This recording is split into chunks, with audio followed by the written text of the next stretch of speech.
Joining us here today from Kufi is Pastor Victor Stursky.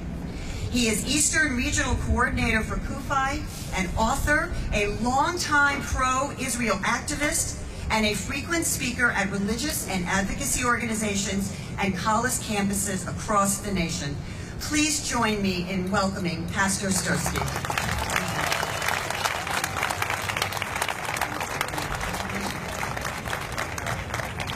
Thank you so much. On November 12, 1939, just 2 days after Kristallnacht, and while cities throughout Germany, Austria, Czechoslovakia were still smoldering, more than 100 Nazis were gathered for a meeting on the Jewish question. It was hosted by Hitler's right-hand man, Hermann Göring. 3 decisions were made at the meeting concerning the violence and the destruction committed during the night of Kristall. First of all, the Jews would be held responsible for the pogrom in order to clean up the city and make repairs. Secondly, the massive payments owed by insurance companies to Jewish property owners would not be collected by the Jews, but confiscated by the Nazi state. And lastly, the Jewish communities would be forced to pay a penalty of 1 billion German marks for instigating the unrest of Kristallnacht. And today, we see the exact same wicked and absurd accusations being leveled at the Jewish people. Just 4 days ago, on November 10th, exactly 77 years to the day of Kristallnacht, the European Union announced decisions they had made regarding the Jewish question and the Palestinian pogroms taking place throughout Israel, and the EU has determined that Jews are responsible for the uprising. And the Jewish nation of Israel should be financially penalized for instigating the unrest, as Senator Rubio mentioned, through the EU's forced labeling and, in effect, boycotting of Israeli products from Judea and Samaria. The madness continues. Joining and leading the European Union are certain Christian denominations whose voices are also demanding boycotts against the Jewish nation of Israel. These Christian brothers and sisters of mine speaking out against Israel today are the direct ideological descendants of yesterday's Christians whose voices were silent and whose doors were closed to the plight of the Jews during the Shoah.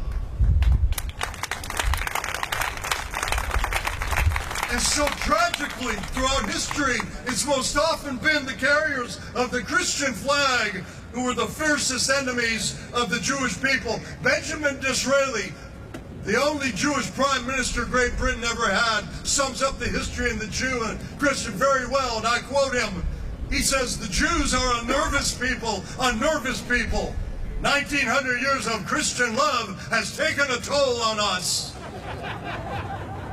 I understand that the living cannot really forgive on behalf of the dead. But this evening, on behalf of the now 2.5 million members of Christians United for Israel, we ask God, and we ask you, our Jewish brothers and sisters, to please forgive us for the sins of our fathers. There's no restitution we can bring. How could there be? Nor can we change the past. But there are millions of us who are doing everything we can with the rest and the best of our lives in building a new future with you. And we make you this promise. Never again will the Jewish people stand alone. Never again will you say there is no one for you. Our commitment to you is not guilt-driven. It's not based upon a heretical end-of-days theology, nor is it a hypocritical smokescreen of affection while secretly scheming to turn you all into Christians. Listen to me. I've been a pastor for over 30 years. Believe me when I say most of us are doing our best to try and turn Christians into Christians these days. Our ratio of mashuganos is insane and humiliating, and you know it. But millions of us are literally working day and night in our homes and in our churches to assure you the next 100 years of support as we teach our children and our children's children that the Jewish people are a light to the Goyim. You are the beloved of God. You are the apple of his eye. In the last 90 days, Christians United for Israel, KUFI, has grown by over 210,000 new members. And through our KUFI on campus chapters, we are now working on over 300 universities, reaching thousands of students across the nation, equipping them to battle BDS, anti-Semitism, and teaching them how to fearlessly advocate for Israel on their campuses and on Capitol Hill. Baruch Hashem, as we say. I end with this. Today's pro-Israel Christians are linked in name only with the anti-Semitic Christians of the past and the present. For we are of the lineage of Ruth, the Moabitess.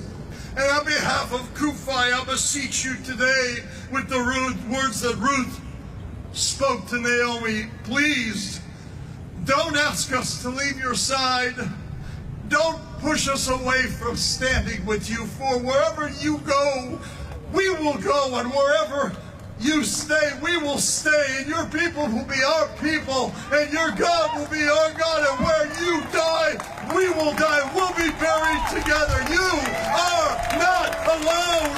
Am Israel.